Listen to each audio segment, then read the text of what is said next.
지난번 챔스리거 토트넘 대 마르세유 전 경기에서 마르세유의 언벤바의 과격한 플레이로 안면부에 부상을 입고 교체 아웃되었던 손흥민 선수가 결국 왼쪽 눈 수술을 받는다고 합니다. 우선 손흥민 선수가 수술을 무사히 마치고 빠른 쾌유와 회복을 빕니다. 본 영상에서는 손흥민 선수 부상과 관련한 영국 현지의 최신 소식을 소개하는 동시에 이번에 손흥민 선수에게 부상을 입힌 마르세유의 언벤바이 플레이를 계기로 이와 유사한 경우에 어떻게 조치해야 하는지 관련 규정의 보완에 대해서 논의합니다. 먼저 손흥민 선수의 수술 소식을 전하고 있는 영국 BBC의 기사 내용을 소개합니다. 토트넘의 공격수인 손흥민은 왼쪽 안면부의 부상으로 눈 부위의 수술을 받아야 한다고 하는데 이번 수술로 인해 손흥민의 월드컵 출전 여부가 불투명하다.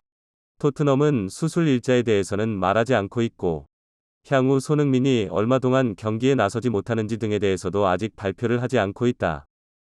맨체스터 시티의 플레이메이커인 데브라이너가 2021년 챔스리그에서 안와 골절 부상을 입은 적이 있는데 19일 후에 데브라이너는 벨기에 대표로 연기가 되었다가 치러진 유로 2020에 출전했다. 일단 이 기사 내용과 관련한 논평을 해보겠습니다. 데브라이너는 지금은 레알 마드리드에서 뛰고 있는 당시 첼시 소속의 수비수인 리리그의 고의적인 어깨빵으로 인해 큰 부상을 당했습니다. 이번에 언벤바가 손흥민 선수에게 가한 어깨빵과 매우 유사한 액션으로 경기 중 정상적인 플레이를 가장한 악의적인 폭력 행위 그 자체였습니다.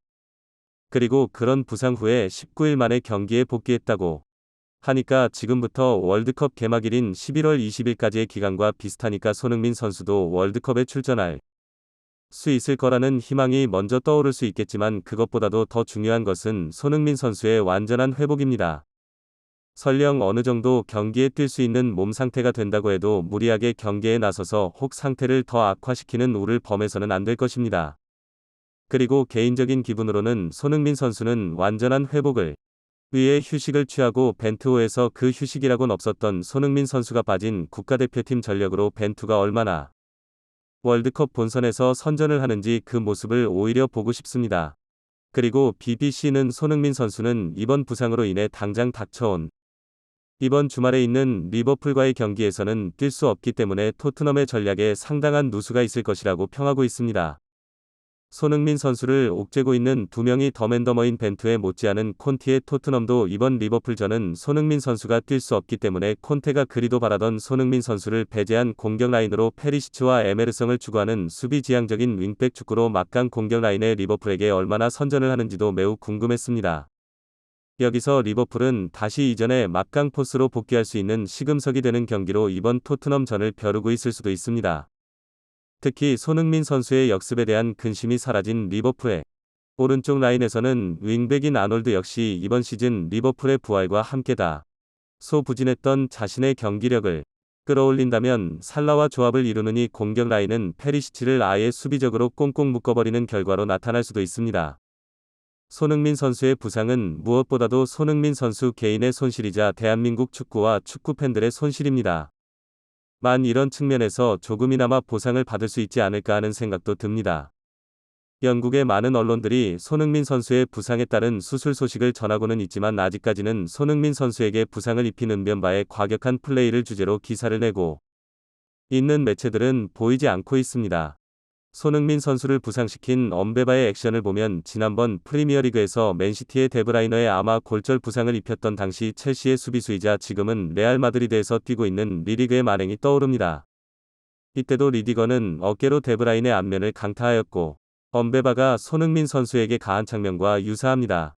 즉 경기 중에 플레이를 가장하여 고의적으로 폭행이나 다름없는 이런 강력한 타격을 가한 것인데 사실 저 정도 레벨의 수비수라면 저런 교묘한 반칙 행위는 이골이나 있을 정도로 아주 익숙해져 있을 것입니다.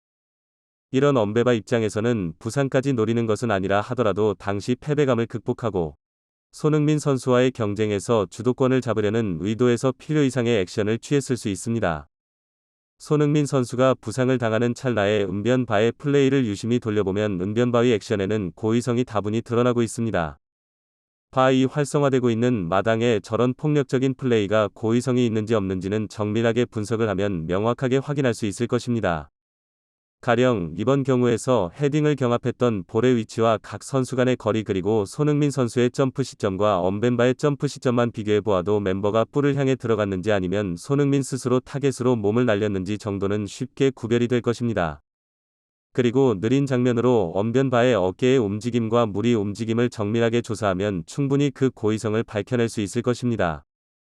사실 등기 중에 대놓고 상대 선수 유니폼을 잡거나 몸을 깨닫는 반칙 행위를 보다는 이렇게 눈에 띄지 않게 경기 중 플레이를 가장해서 상대 선수에게 위해를 가하는 플레이가 더욱 위험하고 치졸한 것입니다.